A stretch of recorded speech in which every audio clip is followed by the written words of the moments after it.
Would you ever, 10 minutes, y'all, would you ever buy a home with your friends? Now, we know that we've always heard and seen people talk about shacking up. We know we've always seen and heard people talking about, buying it with their wife or with their husbands and all of that stuff, or even buying it as a single person. But would you ever buy a home in order to afford a home? Because most people can't afford homes now. Would you ever buy a home with your friend? Thank you, Annie Marie. I'm going to read that shortly.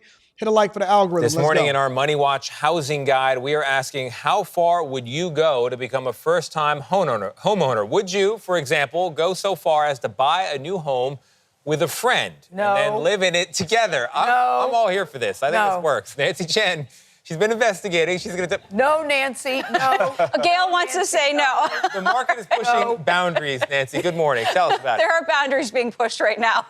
Most of y'all in the chat are saying no. Azriel says with my best friend, yes. Well, Azriel, things change once you actually live with a person. Good morning, Tony.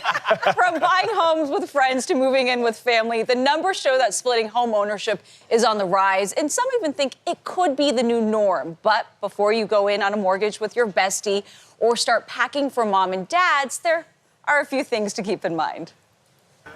Now, I might stay after you leave. Gilbert and Techi and Kwame Nkrumah both call this New York City house home.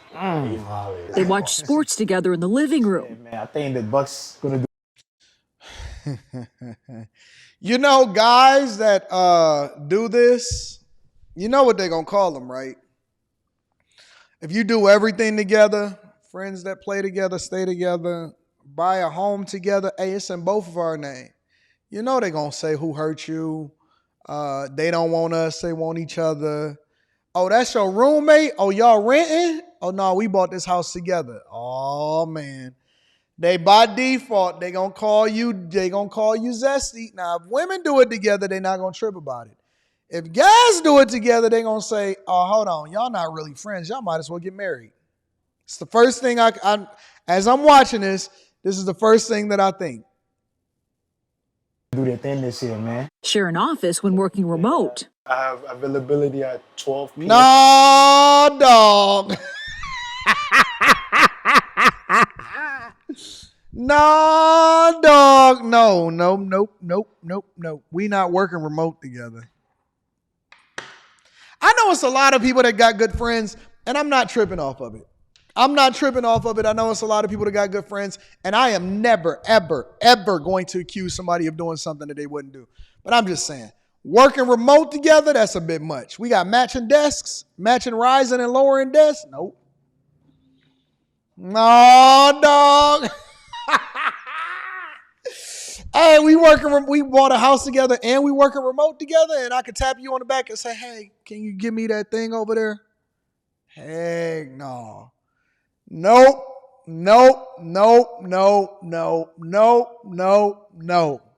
Absolutely not. Never, ever. And that space is a little tight to be having to matching desks. Ooh. Today? And split chores. But they aren't just friends and roommates, they're co-owners of this house. And they're part of a growing trend among millennials and Gen Z, as breaking into the housing market has become more difficult. They're walking shoulder to You're shoulder. both under 30 and you have a house. Yeah. That is a pretty big thing to do these days. Yeah. Correct. But it felt really good doing it with a partner. No, look how he looking at him. Nah, dog. No.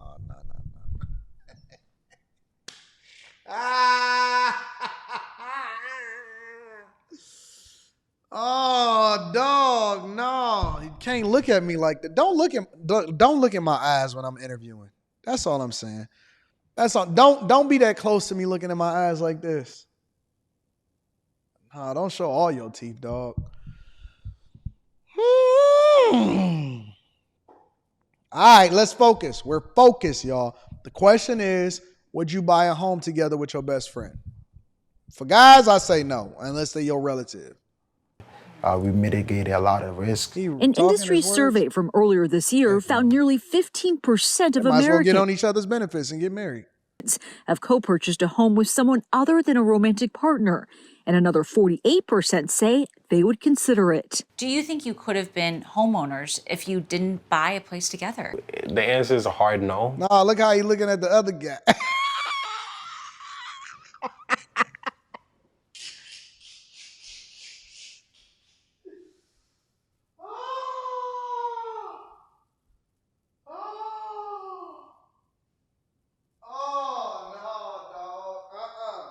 Don't look at my eyes, dog. Don't look at my eyes, dog.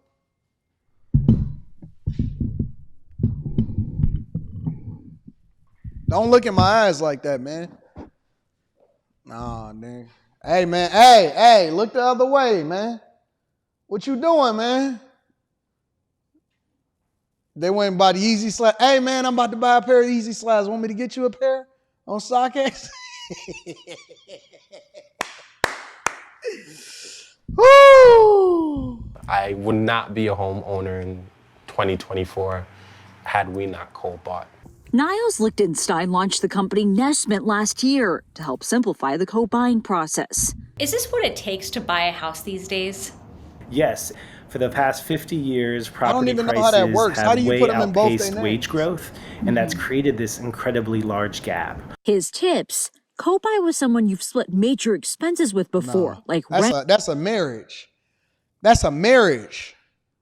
Ain't no co-buy. Ain't no co-nothing. Co-captain, co-buy, co-nothing. That's a marriage. Or a vacation. Create a joint bank account with Girls, listen. Joint bank account, co-buying a house together. Y'all married. Y'all shacking up.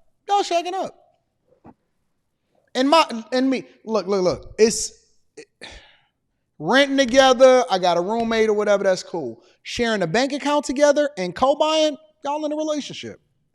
That's my humble opinion. Hey,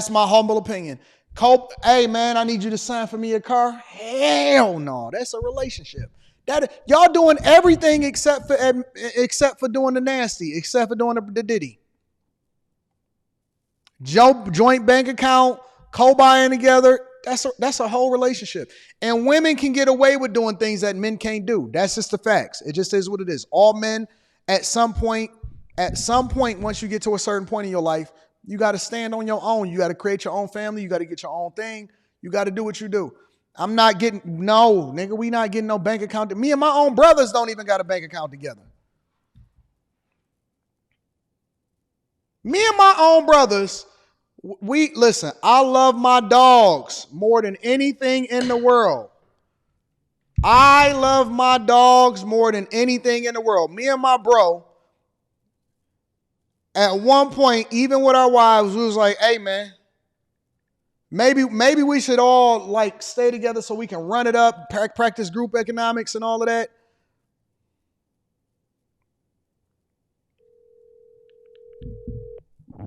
Nope. I don't care what you say, Geo Black.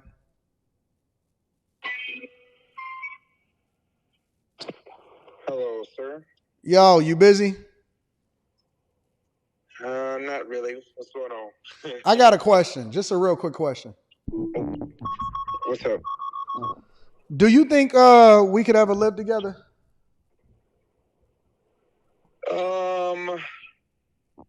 Possibly. I think only reason I say we could now just because I think we understand each other, and half the time you be going anyway at the studio. So. What about 10 years? What about 10 years ago? I think we actually did good. We had a couple little, spots where I put a knife to your throat, but we didn't have no regular days where we was just arguing. Yeah, but we almost got into a whole fight, like a whole. Yeah, but that was one time. Like we lived together for our whole lives. Yeah, that's because we was brothers, so we was large... raised together. So of course we was living together for our whole lives. Yeah, but I'm just saying, even like after we got older, I don't know. I don't think we can live together right now. Honestly, I don't think I can live with many people. I don't live good with people except myself. I'm fighting for my life every day with my own family. I'm just playing. No, but honestly, I think we could if we had to, just because we know each other enough, we mature enough, But just as a general statement, I don't think it will work out well. All right. I appreciate you. Okay. Bye. Yeah, we got into a straight up knockdown, drag down. He was on the steps. And it was one of them situations. You got to remember that, like, that brother is 6 years younger than me. He was on the steps. He was on the steps, and he said something, and I was like, "What you say?" He was like, "You heard me." I was like, "Oh yeah." I was like, "I guess it's that time." I don't know. We grew up different. We love each other afterwards, but it be up from there. Brothers, nephews, cousins, uncles. We just grew up like, hey, listen, and that's why we don't do it in the streets, because we know how bad it can get in real life. I'll call him. We got into it, and it was like, hey, what you want to do? And he was like, well, I'm ready to scrap.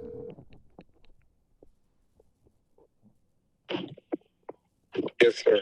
Hey, remember, I'm on a live stream. Remember the last time we almost got into a fight? What happened? Why was we about to get into it? Honestly, I don't remember what the reason was. I just know that she was getting crazy and I was tired of it, so I pulled a knife on you and was about to cut you from ear to ear. But I didn't just because, well, of course, I just didn't just because he was my brother, but Jasmine and Rita is going crazy and screaming, they didn't know what to do. But I don't remember the reason why. Do you remember the reason why? I don't remember. I remember you was on the steps. I was standing on the stairs and you was on the floor, just a regular floor. And of course, I feel like if anything, if history is any good, he was probably threatening me about what you was going to do and how tough you was. And that was the last day. I was going to send you an express train to meet Jesus yourself in the flesh. Sick of you. Why did we not fight? Why did we not fight? Because they was screaming, and then they would start calling my mama and like, stop, and all of that. But they was going crazy. Like, they was super scared and being dramatic, which, I mean, that was regular for us. Not the knife part, but that was just a regular fight. Yeah. But I don't remember the reason why. See, that's why you don't kill people, because then you don't even remember what happened. Yep, that's true. All right, I'll talk to you later. Okay, bye. Yeah, man, I mean, for us, it was regular. Like, we was married. Like, we was married, and we had ran into each other, and it was up from there. I don't remember what it was up for. But if me and my brothers, or me and my uncles, or me and my nephews, if we have a problem with each other, traditionally, I think we probably matured, maybe not, but traditionally, if we've had a problem with each other, we just knuckle it up. Right then and there, ain't no talking about it, ain't no going back and forth, we not about to negotiate, we gon' dap it up. Afterwards, we're going to figure it out. We're going to be cool. When we hit the streets, everybody is united again. But traditionally, we just always was like, listen, if it's a problem, we just, what? And my nephews was raised to be the same way. If it's a problem, what up? What we got going on? 5 seconds, it's up, right from there. And so we just kind of grew up on some, hey, listen, we gon' knuckle it up. We're going to have it out right here, right now. We're not going to talk about it. We're not going to have no animosity with each other. If you got a problem with me, let me know right now. If we can't have a conversation and solve it, we can solve it that other way. And we solve it, if we had to solve it that other way, that's the way we did it. It's when the girls, his wife, she was going crazy. Rita like, oh, y'all shouldn't fight, y'all brothers. Y'all fight too. Y'all can't keep doing this as y'all get older. And so we wound up just calming down.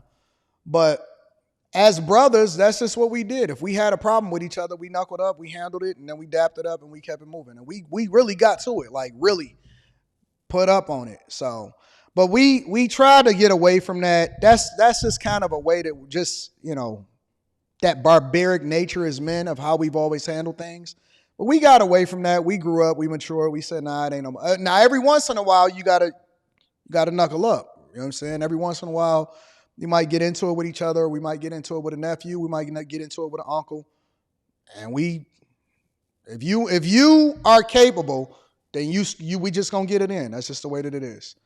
Unless you are elder, like you older, even the uncles, they will scrap in 5 seconds. No ifs, ands, buts about it. It's just on. 50, 60, 70. It just is what it is. It's up from there. So we come from a different environment. We come from a different area, and so it's just different for us. So, yep, that's how I go. Everybody can get it. Anybody can get it. And that's how we proved ourselves. That's how we handle stuff. If we can't talk it out, we've learned to communicate more effectively, to be more amicable. But if we wasn't able to talk it out, then you got to let them know. 3 to 6 months of expenses. And finally, hire a lawyer or use a service like Nespin or Copi to write an agreement that will help mitigate risks, such as a job loss, unplanned expenses, or one of the owners deciding to sell. Put your incomes together, share some of the risk together, be smart about it along the way, and buy your first home. It's not just co-ownership growing in popularity. Multi-generational homes with at least 2 adult generations under one roof are also on the rise. Census data analyzed by CBS News found a 57% increase of 25 to 34-year-olds living with their parents over the past 20 years. Pennsylvania home contractor Kevin Kennedy has seen it firsthand and says older Americans are taking advantage of the benefits too.